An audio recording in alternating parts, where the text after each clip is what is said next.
தீபாவளி திருநாளை முன்னிட்டு சென்னையிலிருந்து சொந்த ஊருக்கு செல்பவர்களுக்கும் பல்வேறு இடங்களில் பணியாற்றுபவர்கள் அவர்களுடைய சொந்த ஊருக்கு செல்வதற்கும் வழக்கமாக இயங்குகின்ற பேருந்துகளை கூடுதலாக சிறப்பு பேருந்துகள் இயக்குவதற்கு மாண்புமிகு முதலமைச்சர் அவர்கள் உத்தரவிட்டபடி இன்றைக்கு 2092 பேருந்துகளோடு 720 சிறப்பு பேருந்துகள் இயக்கப்படுகிறது. அதே போல நாளை வெள்ளிக்கிழமை 2165 சிறப்பு பேருந்துகள் இயக்கப்படுகிறது. சனிக்கிழமை 1935 பேருந்துகளும் ஞாயிற்றுக்கிழமை 1040 சிறப்பு பேருந்துகளும் இயக்கப்படுகிறது. இதெல்லாமல் ஒவ்வொரு நாளும் 2092 வழக்கமான பேருந்துகள் அந்த வகையில் கடந்த ஆண்டுகளை விட மக்கள் கூடுதலாக முன்பதிவு செய்து அரசு போக்குவரத்து கழக பேருந்தில் பயணிக்க முன்வந்திருக்கிறார்கள். கடந்த ஆண்டு 1,68,132 பேர் மொத்தமாக முன்பதிவு செய்து பயணித்தார்கள்.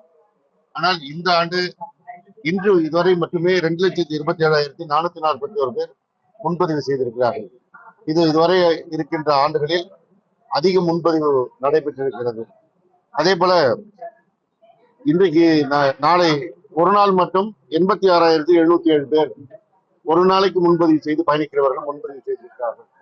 அதில் சென்னையிலிருந்து 51,949 பேர் முன்பதிவு செய்திருக்கிறார்கள். இது எல்லாமே இதுவரை இல்லாத அளவிற்கு கூடுதலாக அதிகப்படியாக முன்பதிவு நடைபெற்றிருக்கிறதை காட்டுகிறது. இது எதை காட்டுகிறது என்றால், நான் கடந்த ஆண்டே சொன்னது போல அதற்கு முந்தைய ஆண்டை விட கூடுதலாக முன்பதிவு இருந்தது. இந்த ஆண்டு அதை விட கூடுதலாக முன்பதிவு வந்திருக்கிறது. எனவே மக்கள் தனியார் ஆம்னி பேருந்துகளில் பயணித்ததை விட அரசு பேருந்துகளில் கூடுதலாக முன்பதிவு செய்து பயணிக்க முன்வந்திருக்கிறார்கள் என்பது தெரிகிறது. அதே போல கடந்த ஆண்டுகளை விட சிறப்பு பேருந்துகளும் கூடுதலாக திட்டமிடப்பட்டிருக்கிறது.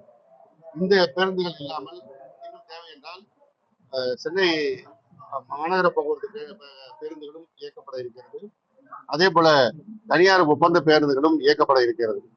கடந்த ஆண்டு வண்டலூரிலும் முடிச்சூரிலும் அந்த பேருந்து நிறுத்தங்கள் அமைக்கப்பட்டிருந்தது. பேருந்துகள் காத்திருக்கின்ற இடங்கள். இந்த ஆண்டு இன்னும் கூடுதலாக கிரசன்ட் காலேஜிலும் போலீஸ் ட்ரைனிங் அகாடமியிலும் அந்த பேருந்துகள் காத்திருக்கின்ற இடங்கள் கூடுதலாக ஏற்பாடு செய்யப்பட்டிருக்கு.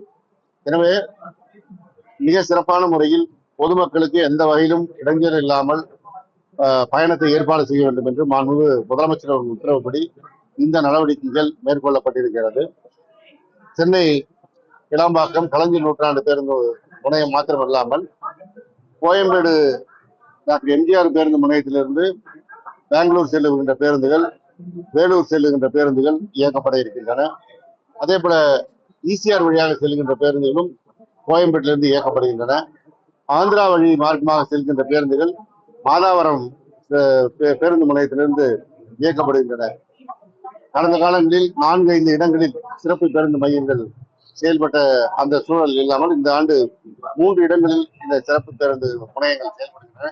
எனவே பொதுமக்கள் எந்த சிரமமும் இல்லாமல் செல்வதற்கு இது சிறப்பாக அமைந்திருக்கிறது. நாங்கள் பொதுமக்களுக்கு வைக்கின்ற வேண்டுகோள், ஏற்கனவே வைத்த வேண்டுகோள் தான், தனி வாகனங்களில் கார்களில் செல்பவர்கள், பைக்கில் செல்பவர்கள் OMR ECR பாதைகளை பயன்படுத்த அன்போடு கேட்டுக்கொள்கிறோம். காவல்துறையும் அந்த வேண்டுகோளை வைத்திருக்கிறார்கள்.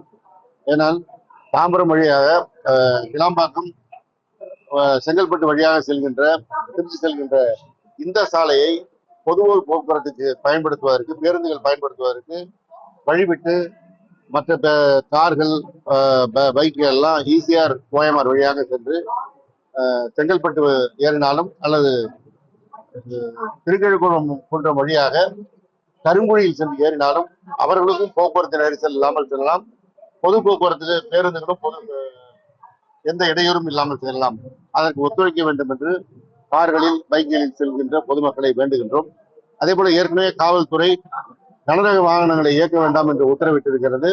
எனவே கனரக வாகன உரிமையாளர்கள் இந்த பாதையை பயன்படுத்தாமல் மாற்று பாதையை பயன்படுத்திக் கொள்வதற்கு இந்த நேரத்தில் அன்பான வேண்டுகோள் வைக்கிறோம். காரணம், 4 நாட்களும் தீபாவளி திருநாளுக்காக பொதுமக்கள் சொந்த ஊர் செல்வதற்கு இந்த பாதைகள் மிக அவசியமான தேவையாக இருக்கின்ற காரணத்தினால் ஒத்துழைப்பு வழங்குமாறு அவர்களை கேட்டுக்கொள்கிறேன்.